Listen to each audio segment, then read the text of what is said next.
जय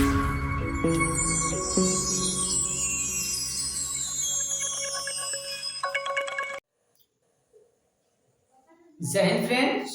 हम देखने वाले हैं भाई अभी इंडियन पॉलिटी की एक तीसरी क्लास है। 2 क्लास आपको मिल चुकी है। इस तीसरी क्लास में हम क्या चर्चा करने वाले हैं, तो आज हम 2 चीजों पे बात करेंगे।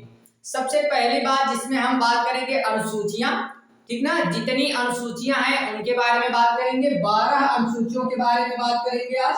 और अनुसूचियों के बाद अगर हम बात करते हैं तो हम क्या डिस्कस करेंगे, इसमें अनुसूचियों के बाद हम बात करेंगे जिसे प्रियम्बल के नाम से जानते हैं, प्रस्तावना के बारे में भी हम लोग चर्चा करेंगे, डिटेल चर्चा करेंगे।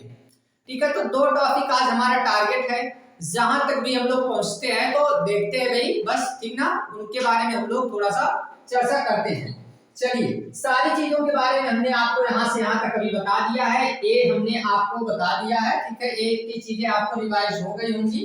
हमने अभी कल की क्लास जो आपको अभी मिली थी, ठीक है, उस क्लास में हमने क्या देखा है कि कहां से हमने क्या क्या लिया है।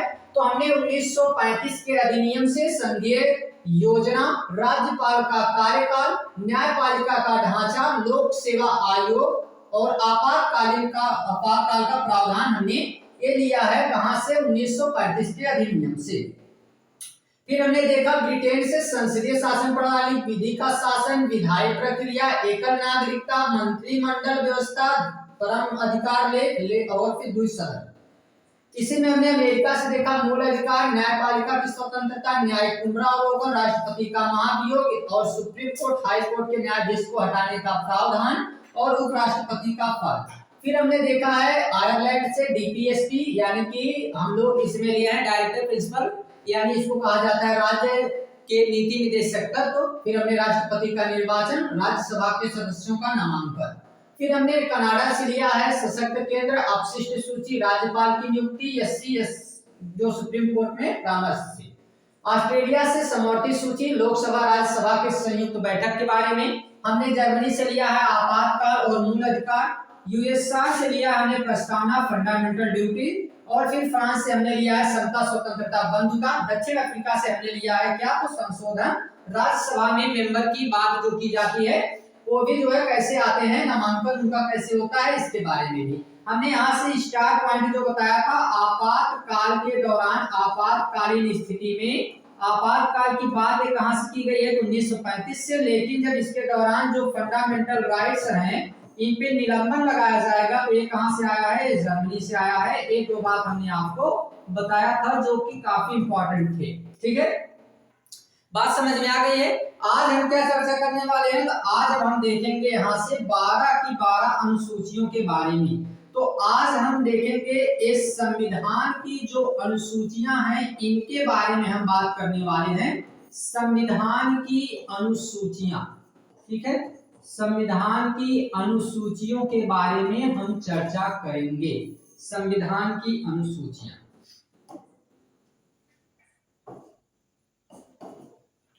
ठीक ना।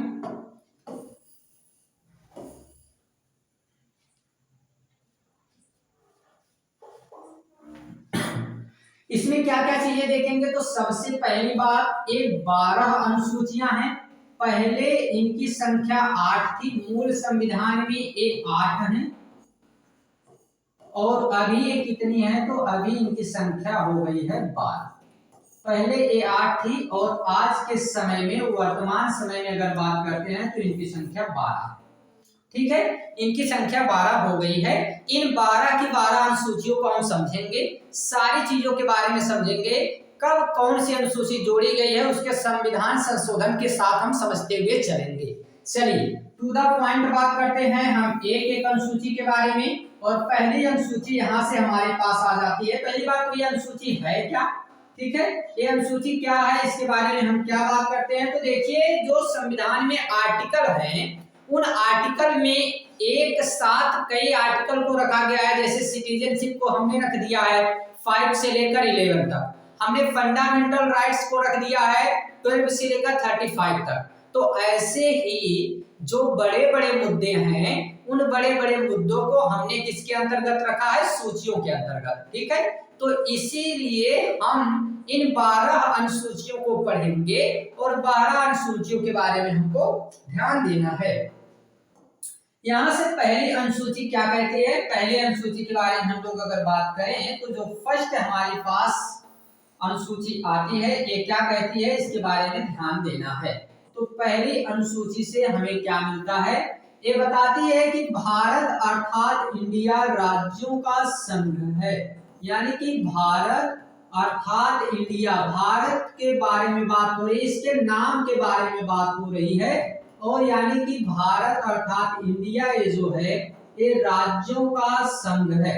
ठीक है, तो राज्यों का संघ है, एक पहली बात इसके बारे में चर्चा यहाँ से हो जाती है। भारत अर्थात इंडिया क्या है, राज्यों का संघ है, इसके बारे में पहली चर्चा यहाँ से आपको देखने को मिलेगी। पहली बात, ठीक है, भारत अर्थात इंडिया ये राज्यों का संघ है। ठीक है, बहुत छोटी सी बात है और यही बात यहाँ पे आपको याद रखनी है। बाकी हम आर्टिकल में 28 राज्यों के बारे में चर्चा की गई है। हमने 28 राज्यों के नाम बहुत बार आपको बताया है, वो आपको याद होना चाहिए। 28 राज्य, आप भारत देश में रहते हैं, किसी भी राज्य में रहें तो राज्यों के नाम आपको याद होने चाहिए और ये बहुत ही जरूरी है, कंपलसरी है, इनको आपको याद रखना ही चाहिए एनी ऑफ द कंडीशन। ठीक है, बड़े सिंपल से नाम होते हैं, कुछ कठिन नहीं है इसमें, बहुत ही सिंपल नाम होते हैं। हिमाचल प्रदेश है, पंजाब है, हरियाणा है, राजस्थान है, मध्य प्रदेश है, महाराष्ट्र है, गोवा है, कर्नाटक है, केरल है, तमिलनाडु, आंध्र प्रदेश, तेलंगाना, उड़ीसा, छत्तीसगढ़। पश्चिम बंगाल इधर आएंगे तो उत्तराखंड हो जाएगा, उत्तर प्रदेश, बिहार, झारखंड और फिर क्या हो जाएगा तो सिक्किम। और सिक्किम के बाद अगर हम बात कर लेते हैं तो फिर इधर आ जाएंगे हम लोग, जिसमें 7 सिस्टर आ जाते हैं, असम, मेघालय, अरुणाचल प्रदेश, नमामि से नागालैंड, मणिपुर, मिजोरम और लास्ट में त्रिपुरा आ जाता है। बस इतने से स्टेट हैं और इन्हीं राज्यों के बारे में आप लोगों को याद रखना है। केंद्र शासित प्रदेश भी इसमें 8 हैं, जिसमें जम्मू कश्मीर आ जाता है और साथ में अगर बात करते हैं तो लद्दाख आ जाता है। इसके बाद बात करते हैं तो दमन दीव जिसको कहा जाता है और एक पुडुचेरी। ऐसे ही अंडमान निकोबार आ जाता है। अंडमान निकोबार के बाद में अगर हम देखें तो इधर लक्षद्वीप आ जाता है। ठीक है, तो इस तरीके से हमको याद रखना है। और एक दिल्ली है, ठीक ना, तो ये सभी किसमें आ जाते हैं, ये सभी के सभी आ जाते हैं यूनियन, यानी कि इसको हम कहते हैं यूनियन टेरिटरी यानी केंद्र शासित प्रदेश। ठीक है, इनके बारे में अभी हम यहाँ एक एक को चर्चा तो करने नहीं जाएंगे क्योंकि स्टेट तो हमने जियोग्राफी में बहुत ही डिटेल में आप लोगों को पढ़ा दिया है। ठीक है, बहुत ही अच्छे से हमने उसको पढ़ा दिया है। हम दोबारा स्टेट अभी तो पढ़ने वाले हैं नहीं। ठीक है, अभी हमको किन मुद्दों पे चर्चा करनी है तो अभी हम समझने वाले हैं यहाँ पर इस मुद्दे पे जो हमारी यूनियन लिस्ट है। तो पहला तो ये यहाँ पे राज्यों के बारे में बताया गया है, लेकिन ये कहा गया है कि भारत यानी इंडिया जो है राज्यों का संघ है। ठीक है, दूसरे नंबर पे ये क्या हो गया, शेयर क्यों हो रहा है, अभी तो शेयर करना नहीं है, अभी ऐसी कोई शेयर करने की बात हम नहीं कह रहे हैं। दूसरे नंबर पे क्या मिलता है हमको, तो दूसरे नंबर पे मिलता है कि वेतन, यानी जो पैसा मिलता है, पैसा, वेतन किसे दिया जाएगा। जो पैसे की बात की जाती है, सैलरी की बात की जाती है, ये किसे किसे सैलरी दी जाएगी, वेतन किसे दिया जाएगा। वेतन और भत्ते की जो चर्चा होती है तो जैसे राष्ट्रपति हो गए, राज्यपाल हो गए, ठीक ना, तो इसी में आएंगे राष्ट्रपति के वेतन की बात की जाए, राष्ट्रपति को कितना वेतन दिया जाता है, राज्यपाल को कितना वेतन दिया जाता है, इन सभी को कितना पैसा मिलता है, इन सभी चीजों के बारे में चर्चा कहाँ की गई है, तो पैसे की बात हो गई है हमारे अनुसूची नंबर दूसरे में, जहां बताया जाता है कि नहीं भाई अनैच्छिक क्रिया के द्वारा होता है। हम ना इसको क्या कहते हैं कि जब बायो भी हम लोग पढ़ाते हैं तो वहां से अनैच्छिक क्रिया है, मेरु रज्जु से जुड़ा हुआ है, स्पाइनल कार्ड से जुड़ा हुआ होता है। ठीक है, ये अपनी इच्छा से नहीं होता है, तो ये चीजें यहाँ से आती जाती रहती है, ये आप याद रखेंगे। जितने भी लोकसभा के अध्यक्ष उपाध्यक्ष हैं, ठीक ना, जो भी सुप्रीम कोर्ट हाई कोर्ट के न्यायाधीश हैं, इन सभी को कहां से वेतन दिया जाता है, इन सभी को वेतन दिया जाता है यहीं से, ठीक ना, वेतन यहीं से दिया जाता है। तो सुप्रीम कोर्ट, हाई कोर्ट, इन सभी के जितने न्यायाधीश हैं, जो भी लोकसभा और राज्यसभा के सभापति हैं, अध्यक्ष हैं, इनके बारे में, राज्यसभा के जो सभापति और उपसभापति होते हैं और लोकसभा के जो अध्यक्ष और उपाध्यक्ष होते हैं, इनको यहाँ से वेतन दिया जाता है। तीसरे नंबर पे हम बात करते हैं तो तीसरे नंबर पे क्या आएगा? तीसरे नंबर पे कसम खाओ, मतलब शपथ है। पहले पैसा देके फिर कसम खिलवाया जाता है। पहले पैसा और उसके बाद फिर खाओ कसम कि हमने ऐसा कुछ नहीं किया है, हम देश को चौपट नहीं किए हैं। तो पहले देंगे आपको पैसा, पहले आपसे कसम खिलवाएंगे नहीं, पहले आपको पैसा और पैसा देने के बाद फिर आपसे कसम खिलवाएंगे, ऐसे ना ऐसे करो। तो ये तीसरे नंबर पे आ जाता है शपथ। और शपथ में क्या क्या चीजें हैं? तो भाई शपथ या प्रतिज्ञान कहते हैं इसको, प्रतिज्ञान के नाम से जाना जाता है। तो इसमें भी इन्हीं सबों से जितने मंत्री परिषद हैं, सांसद हैं, इन सभी से शपथ ली जाती है। बट याद रखना है ना, जितने भी मंत्री हैं इन सभी की शपथ तो दिलाई जाएगी, लेकिन एक यहाँ पर राष्ट्रपति से शपथ नहीं दिलाई जाती है। किसके तहत? आर्टिकल ए अनुसूची जो तीसरी है इसके तहत। याद रखेंगे राष्ट्रपति को इसके तहत शपथ नहीं दिलवाते हैं। अगले नंबर पे आते हैं चौथे नंबर पे। इसमें बताया जाता है राज्यसभा की सीटों के बारे में। तो राज्यसभा की सीट के बारे में किसमें चर्चा की गई है? अनुसूची नंबर 4। राज्यसभा की सीट कितनी है? जैसे अगर बात करते हैं तो हमारे यूपी में कितनी राज्यसभा सीट है? यूपी की राज्यसभा सीट कितनी है? ठीक है, तो यहां से आपको मिलेगा 31। ठीक है, तो इस तरीके से राज्यसभा सीट की बात करते हैं। तो राज्यसभा सीट जो होती है इसकी चर्चा कहां से मिल जाती है? अनुसूची नंबर 4। और आगे बात करते हैं तो अनुसूची नंबर 5 में क्या है? अनुसूची नंबर 5 में है एससी एसटी प्रावधान। जो भी एससी एसटी कास्ट के लोग हैं, जो पिछड़े वर्ग के लोग हैं, इनके लिए प्रावधान किया गया है। तो इनके लिए जो प्रावधान किया जाता है अनुसूची नंबर 5 के तहत रखा जाता है। अनुसूची नंबर 5 में आते हैं जो पिछड़े वर्ग के लोग हैं, इनके लिए सुरक्षा प्रदान करना, सुविधा प्रदान करना, इन सारी चीजों को इसी के अंतर्गत रखते हैं। 6वें नंबर की अनुसूची क्या कहती है? तो ये कहती है कि जितने उत्तर पूर्वी राज्य हैं, जो भी उत्तर पूर्वी राज्य हैं, पूर्वोत्तर राज्य भी कह सकते हैं। जैसे इसमें कौन आएगा? तो एम आएगा। एम आता है, एम। इसमें कौन कौन है? तो इसमें आपको याद रखना है असम, मेघालय, बहुत ही इंपॉर्टेंट है, असम, मेघालय, त्रिपुरा, और क्या आ जाएगा? तो एक आ जाएगा मिजोरम। याद क्या रखना है? याद रखना है कि इसमें मणिपुर नहीं है, मणिपुर नहीं है, नहीं है, नहीं है मतलब नहीं, मणिपुर को इसमें नहीं ऐड किया गया है। इतनी पॉइंट आपको कहां तक याद रखनी है? ये 6 अनुसूचियों में। ये 6 अनुसूचियां ऐसी हैं जो आपको अभी हमने बताया है। पहले में क्या है? राज्यों का संघ है। दूसरे में हमने बताया पैसा बांट दो। तीसरे में हमने कहा कसम खिलवा दो। चौथे में हमने कहा आप सीट भी वितरित कर दो। 5वें में कहा कुछ गरीब लोगों के लिए, मतलब गरीब इन द सेंस कि वे बेचारे पिछड़े तबके के लोग ही हैं, तो ऐसा गरीब का सेंस वो नहीं, आप दूसरे क्षेत्र में नहीं लेके जाएंगे। जो भी एससी एसटी हैं इनके लिए क्या है? तो इनके लिए प्रावधान है 5वें में। और 6वें में है उत्तर पूर्वी, मतलब जो ये राज्य हैं जिसमें असम, मेघालय, त्रिपुरा और मिजोरम आता है, बट मणिपुर इसमें नहीं है। चलिए अगली सूची पे हम बात करते हैं। तो अगली अनुसूची हमारे पास क्या आती है? 7वें नंबर की अनुसूची, जिसमें बताया गया है क्या? तो इस 7वीं नंबर की अनुसूची जो है ये कहती है शक्ति विभाजन।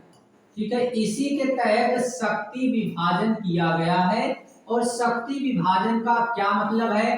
तो शक्ति विभाजन का सिंपल सा मतलब आपको हम बता रहे हैं, याद रखना है आपको। एक 3 तरीके की शक्ति विभाजन यहाँ पे देखने को मिलती है, कहें 4 हो जाएगी। पहली कौन है? तो यहां से आपको मिल जाएगी शक्ति विभाजन, ऐसे ने बता देते हैं। पहले पे आ जाएगा कौन? तो यहाँ पे संघ सूची, इसी के अंतर्गत आती है। अगले नंबर पे आएगी राज्य सूची। और अगले नंबर पे हम इसी में रख देंगे समवर्ती सूची, और अगले नंबर पे हम रख देंगे इसी में अपशिष्ट सूची।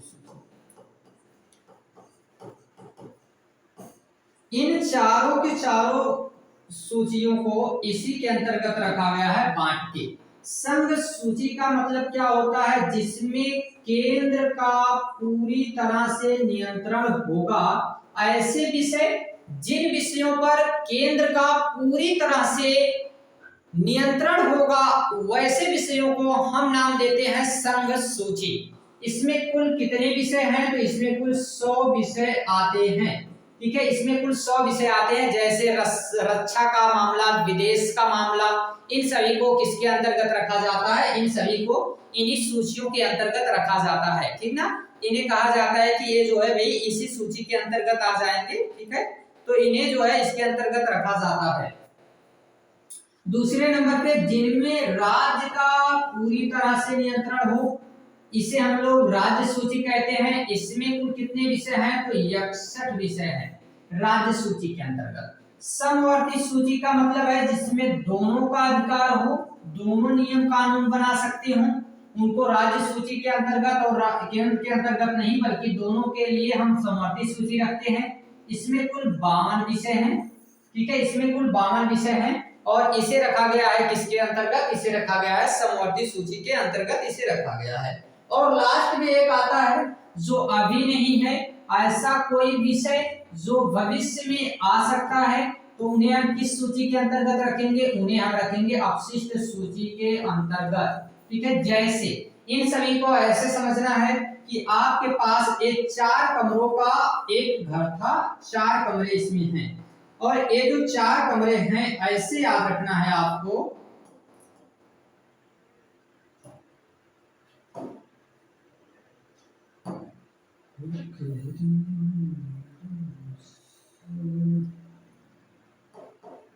ये 4 कमरे यहाँ पे हैं। ठीक ना, अब इन 4 कमरों में एक कमरा ए है, दूसरा कमरा ए है, तीसरा कमरा ए है और चौथा कमरा ए है। इस पहले कमरे में यहाँ पर किसके लिए बनाया गया है? तो पहला कमरा बनाया गया है कि यहाँ पर जो भी वस्तुएं रखी जाएंगी वो केवल दादाजी रखेंगे, जो भी वस्तुएं रखनी है। और यहाँ पे एक कमरा ऐसा ही बना है जिसमें केवल पिताजी यहाँ पे सारी वस्तुएं रखेंगी। ऐसे 2 कमरे हमको देखने को मिले। अब इन 2 कमरों में ऐसा था कि इनके पास ज्यादा सामान है, कि ज्यादा सामान यहाँ रख रहे हैं, तो ये कह रहे हैं कि हम भाई ये 100 सामान यहाँ पे रखेंगे। इनके पास ऐसे ही 61 विषय हैं, ये अपना सामान रखते हैं। तो फिर कुछ ऐसा कमरा है जिनमें दोनों लोग मिलकर रख सकते हैं। ठीक है, इनमें दोनों लोग मिलके कोई कमरे में, इस कमरे में कोई भी चीजें रख सकते हैं। फिर एक ऐसा भी कमरा बना के रखा गया है जो अभी ये फुल तो नहीं है, अभी ये खाली है। ए अगर फुल हो जाएगा हमारे पास, ए भी ये फुल हो जाता है, ए भी हो जाता है, ये खाली रखा गया है। भविष्य में कोई मुद्दा आता है तो उसे हम इसके अंतर्गत रखेंगे, जिससे टेक्नोलॉजी। अब टेक्नोलॉजी से जुड़ा हुआ अगर कोई कानून बनाना है तो इसको किसके अंतर्गत रखेंगे? टेक्नोलॉजी को हम लोग रख देंगे अपशिष्ट सूची के अंतर्गत। बोलिए, बात समझ में आ गई है? अगर बात समझ में आ गई है तो क्या करना है? सरजीत ताली बजाना। आप तो बार बार कहते हैं हाँ बजा दीजिए, क्यों? खुश होके कि आपको समझ में आ गया, और कोई दूसरा रीजन इसका नहीं। ठीक है, तो इसलिए आप इसको अपना फटाफट बताते रहेंगे। यहां तक किसी को कोई प्रॉब्लम अगर ना हो तो फिर हम लोग आगे बढ़ जाएं। क्या आगे बढ़े? चलिए आगे बढ़ते हैं। 7वीं अनुसूची हो गई, तो 8वीं अनुसूची देख लेते हैं। भाई 8वीं अनुसूची में क्या चीज है? 8वीं अनुसूची में बताई गई है भारत की भाषा के बारे में। तो भारतीय भाषा को बताया गया है। तो भारत की जो भाषा है इस भाषा के बारे में बात करेंगे। तो कुल मिलाकर हिंदी को लेकर, हिंदी सहित हमारे पास ऐसी 22 भाषाएं हैं जिनको अनुसूचित भाषा का दर्जा दिया गया है। इन अनुसूचित भाषा का दर्जा जो इन्हें मिला है, ये 22 भाषाएं हमारे पास हैं और कौन कौन सी भाषा है, इनके बारे में हम थोड़ा सा वक्त लेते हुए चर्चा कर लेते हैं कि कौन कौन सी भाषा इसमें आ जाएगी। तो देखते चलिएगा। पहले नंबर पे यहाँ पे एक भाषा आती है जिसको नाम लिया जाता है कश्मीरी। बात समझ में आई? बोलते रहो जी, कश्मीरी। क्या बोलना है? कश्मीरी सर जी। अगले नंबर पे बोलना है सिंधी। कश्मीरी के बाद क्या आ जाती है? तो सिंधी। ठीक है, सिंधी। अगले नंबर पे अगर हम बात करते हैं तो यहां से आपको याद क्या रखना है? पंजाबी। कश्मीरी, सिंधी, पंजाबी। और फिर क्या याद रखना है? तो यहां से याद रखना है हिंदी। कश्मीरी, सिंधी, पंजाबी, हिंदी। ठीक। और आगे अगर चलेंगे तो आपको क्या याद रखना है? आपको याद रखना है बंगाली।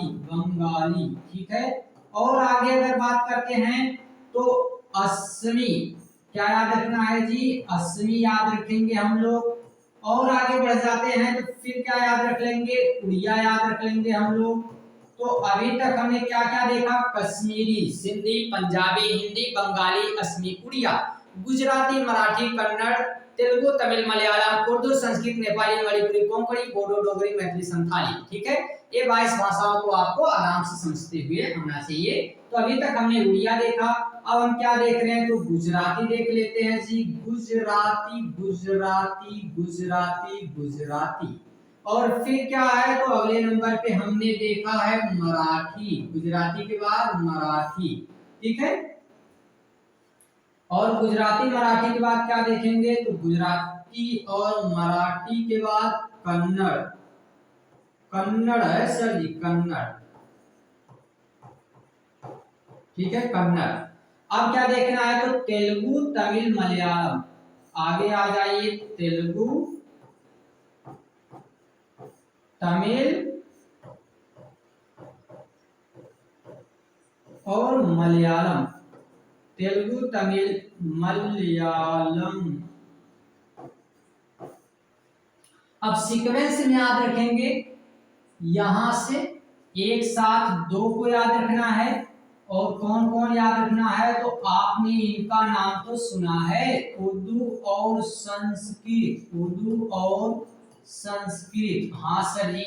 फिर 3 को याद रखना है और इसमें कौन आ जाएगी? तो पहली आ जाएगी नेपाली, दूसरे नंबर पे आ जाएगी मणिपुरी और तीसरे नंबर पे आ जाएगी कोंकणी। ये भी हमने याद कर लिया है। और फिर चौथे नंबर पे आ जाती है क्या? तो 4 याद रखना है, जिसमें आपको बोडो, डोगरी, मैथिली और संथाली। बात समझ में आ रही है क्या? अगर बात समझ में आ रही है तो क्या? कुछ नहीं, आपको जो करना है वो करते रहिए, हम पढ़ाते रहेंगे। क्या करेंगे? पढ़ाते रहेंगे।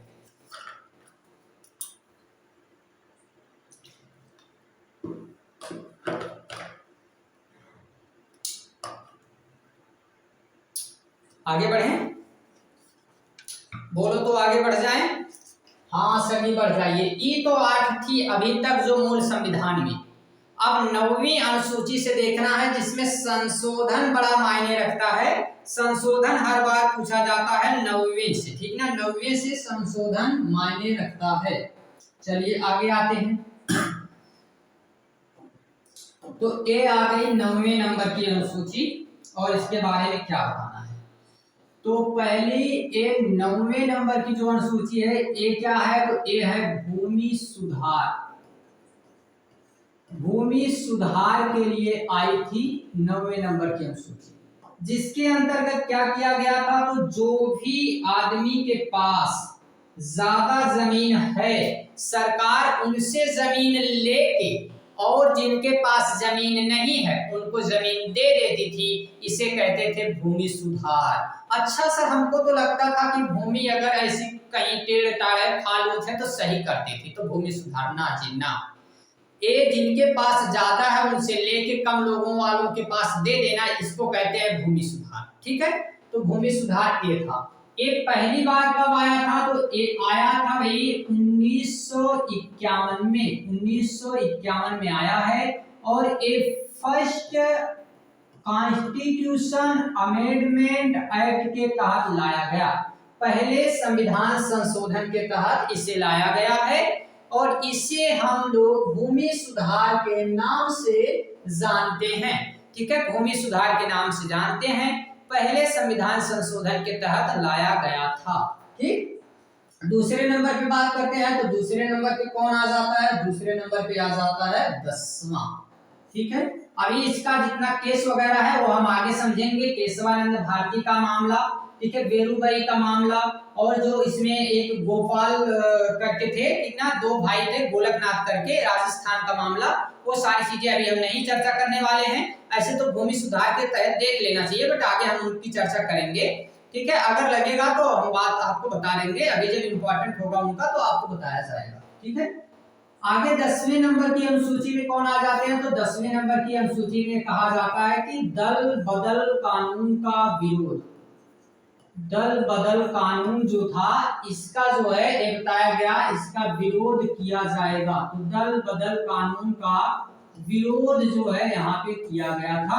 इसमें क्या करते थे ना, जीतने के बाद दल बदल लेते थे, और दल बदल के ये लोग पार्टी को इधर उधर कर देते थे, इसीलिए कानून लाया गया था। ठीक है, दल बदल कानून जो ये लाया गया है, और ये कानून लाया गया कब? तो ये लाया गया था हमारे यहाँ 1985 में 52वें संविधान संशोधन के तहत। तो इसको याद रखना है, 1985 में। और कब आया है? तो ये 52वें संविधान संशोधन के तहत लाया गया है, 52वें कॉन्स्टिट्यूशन अमेंडमेंट एक्ट के तहत प्रोवाइड कराया गया, लाया गया। ठीक है, अगले नंबर पे हम अगर बात करते हैं तो अगले नंबर पे आ जाएगा 11 नंबर की अनुसूची।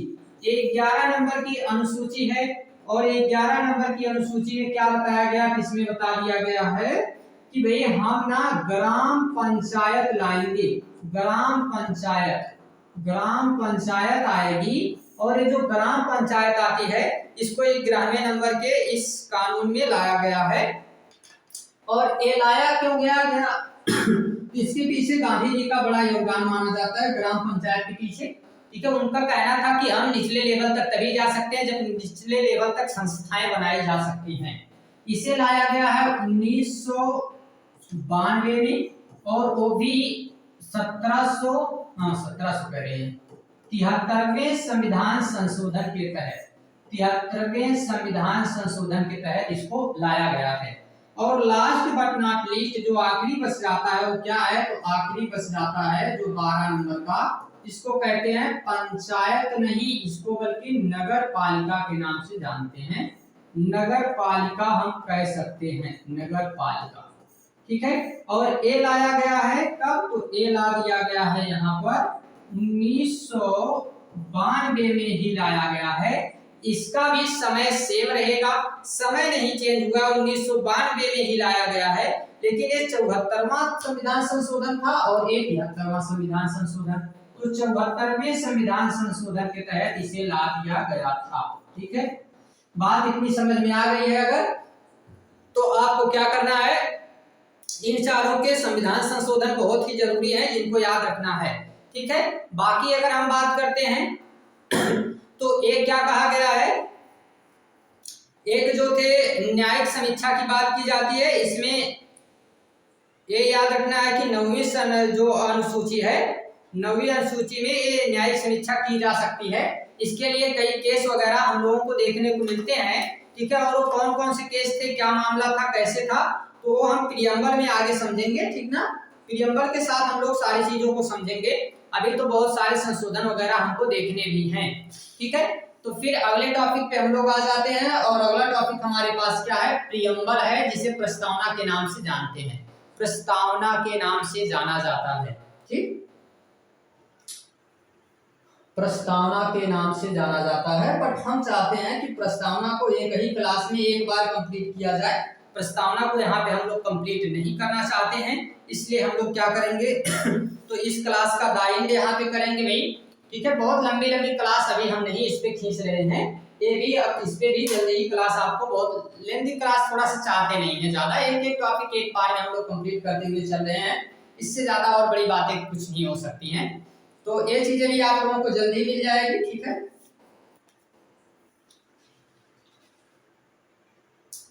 आगे चलें क्या, एंड करें इसको, तो फिर हम लोग मिलेंगे अगली क्लास में, ठीक ना। अभी के लिए हम यहाँ पे रहने देते हैं और एक छोटी सी लाइन बोल दें, बोलो तो बोल देते हैं।